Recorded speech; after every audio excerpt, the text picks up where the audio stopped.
penembakan jangan dijadikan alat utama untuk menyelesaikan begal, apalagi dengan menghukum mati. Takutnya itu menjadi stigmatisasi ya terhadap kepolisian, yang dimana kasus-kasus kematian karena penembakan banyak terjadi.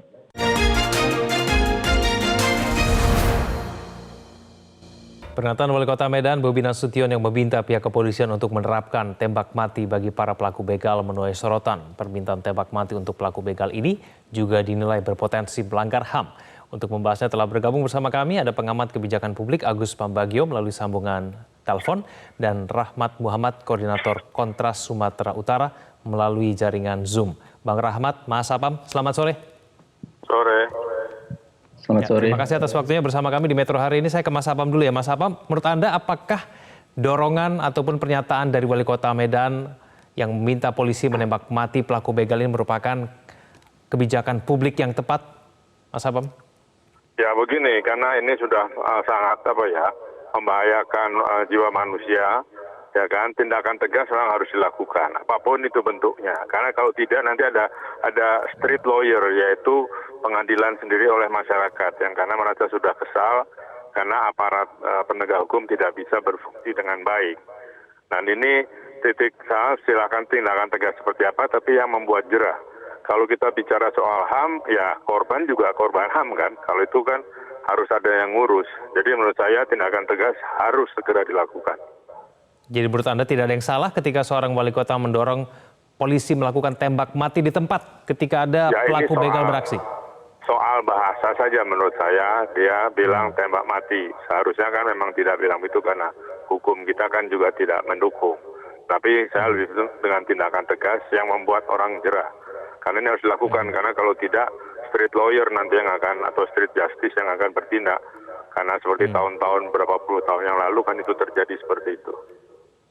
Saya ke Bang Rahmat. Bang Rahmat, menurut Anda pernyataan wali kota ini harus dikoreksi?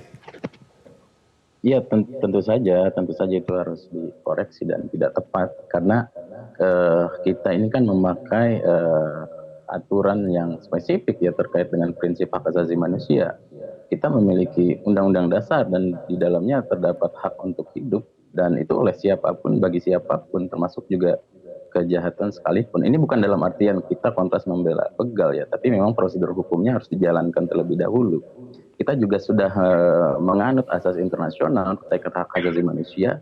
Kita sudah meratifikasi berbagai aturan seperti Covenant Against Torture, terus kemudian juga ada ICCPR, dan Undang-Undang HAM juga mengatur secara tegas tentang hak untuk hidup. Jadi saya kira penembakan terhadap begal justru kita berseluncur ke arah tahun-tahun yang lalu gitu, di mana hak untuk hidup bisa diambil begitu saja tanpa ada proses hukum yang benar, dan itu menurut saya tidak tepat. Tentu pengadilan adalah salah satu upaya untuk menyelesaikan prosedur yang ada. Pengadilan kan menjadi tempat untuk orang dihukum, di mana ruang terakhirnya adalah apakah itu dihukum mati ataupun dihukum penjara, ya disitulah ruang penyelesaiannya, bukan ditembak melalui mekanisme yang tidak sesuai. Saya tapi kira itu yang mendukung pernyataan wali kota ini mengatakan bahwa pelaku begal pantas ditindak dengan tegas ataupun bahkan perlu tembakan mati itu dilakukan karena ia pun tidak segan begitu membunuh korbannya. Tanggapan Anda bagaimana? Ya tentu saja, artinya kan ketika begal bisa bebas berkeliaran dan kemudian dia memangsa dengan sebebasnya seperti itu, berarti kan ada kekacauan di level pengamanan. Ketika itu terjadi ya tentu saja banyak kasus yang seperti itu. Ya kalau kita lihat kondisi di Sumut, memang kejahatan sangat-sangat tinggi gitu. Kalau kita lihat dan koreksi di PN Medan misalnya, ada berapa sih kasus kriminalitas di situ? Itu kurang lebih ada 4.000 sampai 5.000 kasus setiap tahunnya. Terus kemudian di lapas misalnya Tanjung Gusta itu overkapasitas 300%.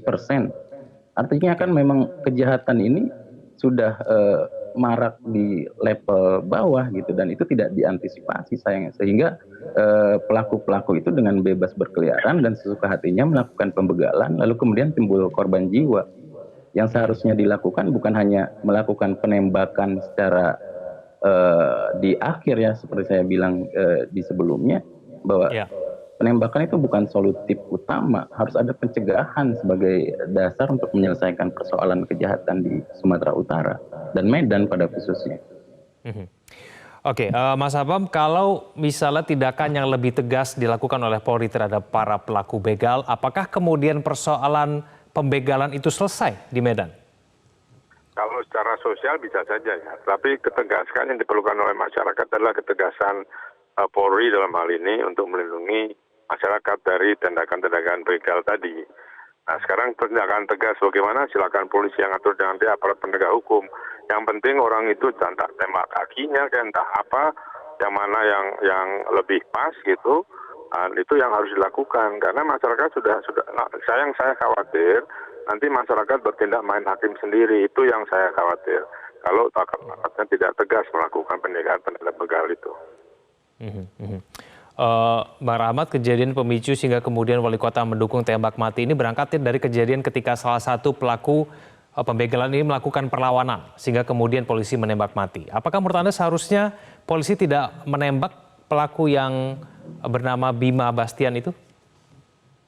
Ya, kepolisian kan punya berbagai macam mekanisme ya terkait soal implementasi hak asasi manusia, misalnya di tubuh kepolisian, ketika dia melakukan penangkapan, penyidikan, maupun proses-proses hukum lainnya di tubuh kepolisian. Dan salah satu instrumen yang paling penting dalam soal penembakan adalah adanya Perkap nomor 1 tahun 2009, dan di situ secara tegas kok, secara lengkap dijelaskan proseduralnya apa-apa saja, termasuk juga prinsipnya. Misalnya ada prinsip necesitas di dalamnya. Apakah penembakan itu mungkinkah dilakukan dengan keadaan darurat misalnya. Kalaupun keadaan darurat bisa dilakukan penembakan, tentu tujuannya bukan untuk membunuh, tapi memang melumpuhkan.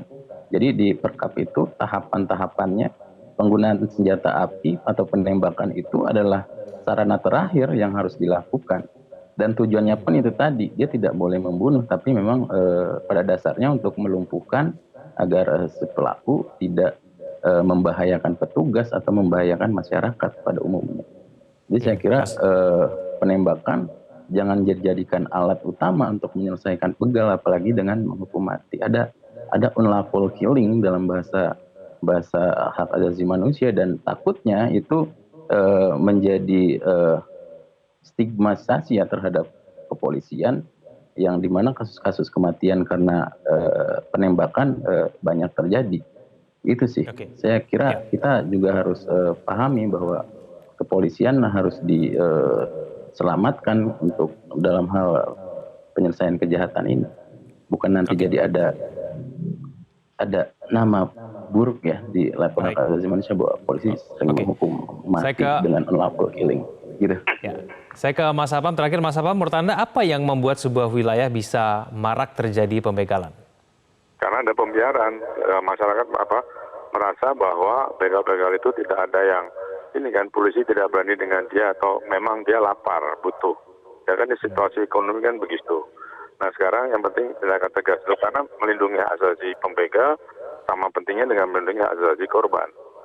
Nah polisi pasti akan melakukan perlawanan ketika dia merasa tersudut, tetapi intinya yang itu membela diri, itu di pengadilan misalkan dia membela diri. Jadi intinya tegas saja, kalau memang sempat tembak, kalau tidak ya terpaksa harus dilumpuhkan gitu kan, supaya tidak mengganggu lagi masyarakat. Karena kalau ditangkap itu nanti sebentar juga lepas dan dia membegal lagi karena tidak punya pekerjaan selain membegal itu. Nah jadi harus ada tindakan tegas untuk itu.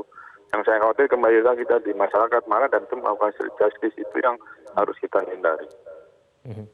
Oke, baik. Mas Abam, Bang Rahmat, terima kasih telah bergabung sama kami di Metro hari ini. Selamat sore.